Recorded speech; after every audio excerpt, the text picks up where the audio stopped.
Hello and welcome to the Off-Grid Mountain Homestead. Today's episode, I'm going to show you how to do easy homemade biodiesel. Probably with some stuff that you got already laying around in your house, your utility closet or under your sink.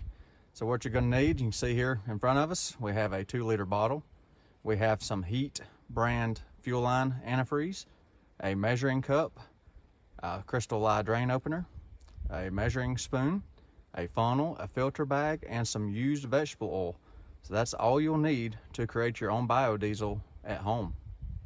And two important things. If you're going to use this brand of fuel line antifreeze, make sure it's the yellow bottle because you want the methyl alcohol or methanol.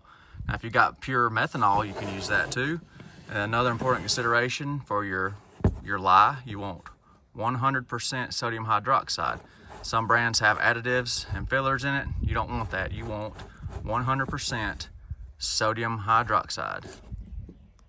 Now before we get started, I'm not responsible for what you do. If you want to copy this, so be it, but you do it at your own risk. I'm a trained professional, so do this at your own risk, but no, we're going to be working with dangerous chemicals. There's going to be chemical reactions going on, things like that. So like I said, do it at your own risk. And bare minimum, if you do attempt this, you will need some form of protective gloves, goggles, aprons, things like that. So this method is going to make 1 liter of oil. We're going to be using a 2-liter bottle. We're going to be using used vegetable oil. I'm going to give you the formula, what you're going to need to make your oil react to draw out the triglycerides. You end up with a fatty acid methyl ester, which is also known as biodiesel. This is a method to use if you don't know the waste concentrates in your oil, doing the titration test, things like that. This is just a basic formula and mix to process most of your oils as a beginner process.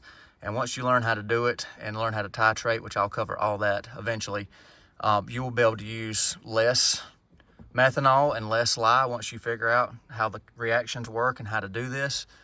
There's several different formulas to use too, but this is just a good all-around mixture I'm fixing to show you to process most any oil you got.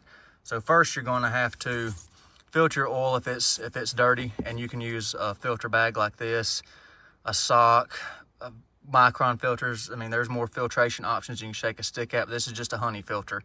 I forgot the micron count, but if you got a bunch of sludge in your oil, this will help filter it out. And it's best to start with, you can use even fresh oil from the store. This is just French fry oil from collection from some residential kitchens from people I know. So just a mix of used vegetable oil, canola, whatever. I don't know what it is, but that's besides the point. So you can do it with fresh oil. It's easier. You'll get a perfect reaction with fresh oil. And I know this oil is not too awful dirty right here. You can see it's not got any chunks in it, and it's been preheated. And that's another thing. I'm gonna do all the heating with this with solar in the greenhouse. I'm not using electricity or propane. So we want to warm our oil up to 100, 120 degrees to start with. You don't really want it. You can go higher to boil the water out, but this has no water content. So we're gonna assume whatever oil you're using is low moisture content or doesn't have a bunch of chunks of, clobbered up water and gunk in it. So it's best to start, if you're new, with a kind of a less contaminated oil. Now if you go get it right out of the restaurant fryer from the store, from a restaurant or fast food place, something like that, your reaction is not going to be as good because there's more chunks, the oil's older, so on and so forth. But that's beyond the scope of this video. This is just how to do it from the start. So I've been preheating this oil up here in the greenhouse, so I don't have to use any propane or electricity to heat the oil up. I'm trying to get up to about 100, 110 degrees, something like that, to help it with the reaction, help the flow, the pour, etc. So the oil's been preheated in the greenhouse. It's about 100 degrees. So what I'm going to do first before I pour the oil in the bottle is I'm going to mix up my methoxide, which is sodium hydroxide and methanol. Now this is not completely pure methanol. There's a couple of additives in here, but it's going to be fine for what we're doing. So for your first batch, got a milliliter measuring cup here. If you've never done this before, this mixture is going to help you process any oil you may encounter. So this is an exothermic reaction. Don't do this inside, do this outside with ventilation, like I said, safety gear, so on and so forth. do not be doing this inside your house or your garage. It's best to have full ventilation. So for this method, we're going to mix 250 milliliters of methanol, which is a little strong, but I want you to have success on your first batch. So get it right at 250, right about there. All right, and I'll move this out of the way so we stay uncluttered. So now, the dangerous part. This is going to be an exothermic reaction. So we're going to get the lye drain opener right here. You can see that. I'm going to slide this over to optimize our space. So I'm doing this outside, so of course you see the shadows from the sun. So let me open this. Hold on. So I've got the lye open now. Remember, that's pure sodium hydroxide.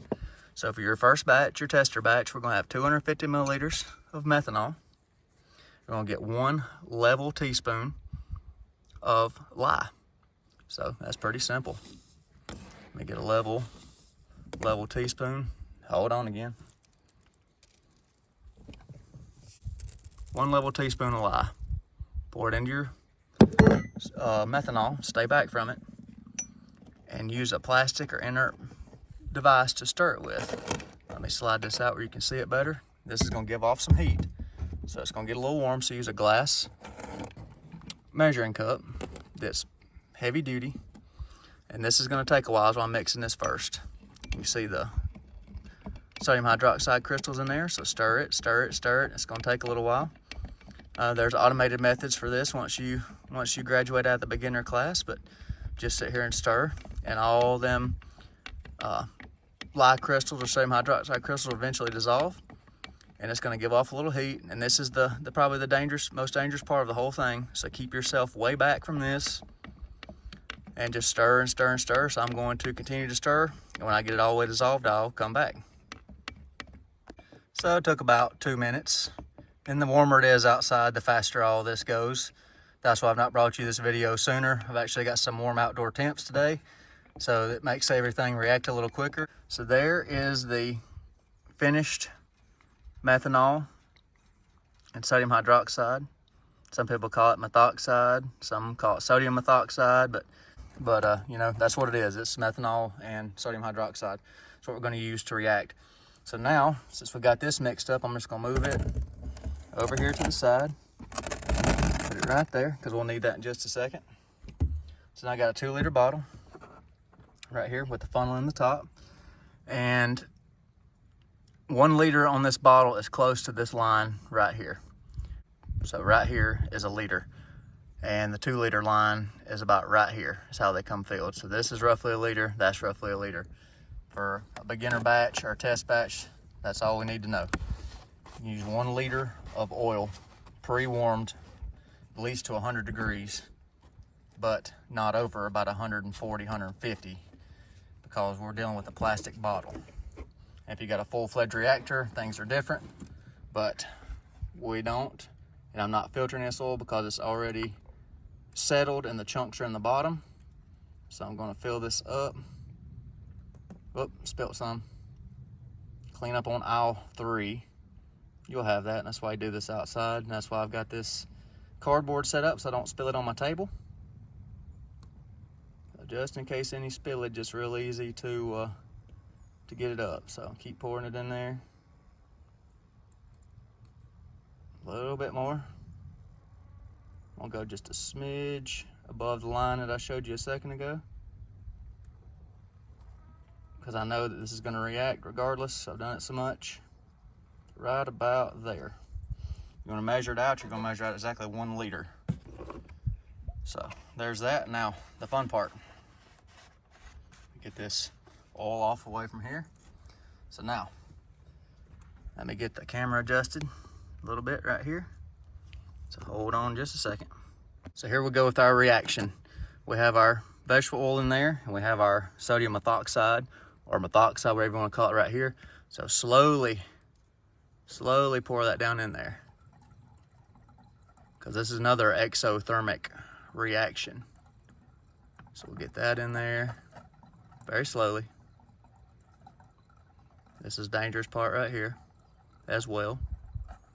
But once it reacts, it's pretty much benign once we complete the reaction. So You can see the methanol or methoxide layer sitting on top of that oil. So I'm gonna get all that in there to the last drop. I'm gonna move my measuring cup off to the side so it's not in our way. Let it finish dripping and use a funnel you don't care about. So you can see the methoxide layer right there sitting on top of the oil. Well, we're gonna shake it now. Let it mix all together and then we'll get a reaction. It's not gonna make very much pressure. To mix it for about 30 seconds.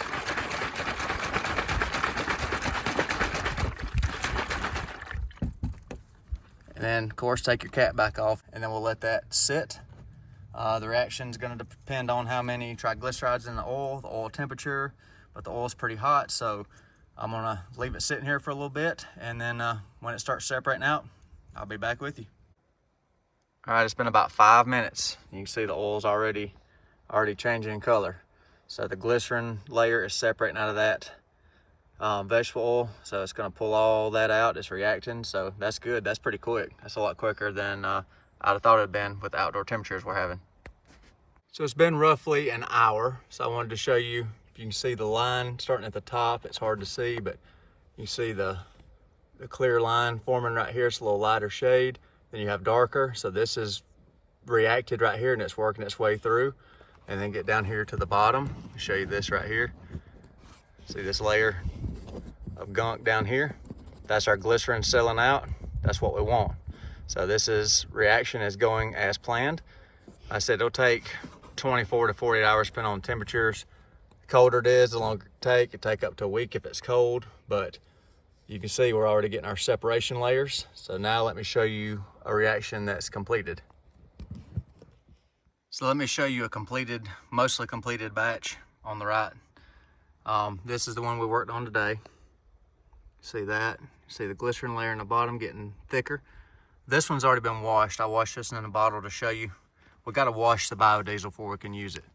You can't just react it and then go use it. You'll end up with soaps. So this is mostly done. This is 99% done. This needs a wash and a final filtration, and this right here is done. So I would draw this off, I'll filter it. I'll show you all that in an upcoming video. But if you don't wash your biodiesel, you end up with this stuff right here, the soaps that's left over that didn't react. So you got to pour water in there and wash it. So you can see this was the first wash, second wash, third wash, and here's the glycerin layer in the bottom. Now with this one, I used a formula based on a titration. So there wasn't any waste methanol. I used less lye, things like that. This one's gonna have a bigger layer that's separated, but I'll show you that. We'll wash this one step by step, the one we just did today. I just wanted to show you what it's gonna look like when it's close to being done. You see the color difference. And then this is all the stuff I've washed out of it. So don't just react it and think you're gonna go pour it right in your engine or your diesel heater. No, no, no, don't do that. It will make a mess in your fuel system. You gotta get the rest of this junk out of it when it's done reacting. But hopefully that gets you started on the biodiesel journey or gets you interested in it anyhow. But next video, I'll wash this one, show you how to wash it. And I'll show you how to drain everything off, filter it, final filtration, things like that. And then we'll put it in a diesel heater, diesel engine, all that good stuff. So hope you enjoyed the video. If you don't mind, hit the like button if I earned it. Questions, put it in the comments. And I'm gonna try to cover everything in this little biodiesel mini series I'm doing. And if you're not subscribed, I'd greatly appreciate a subscription from you. Thank you for watching the Off Grid Mountain Homestead. Hope you have a wonderful day.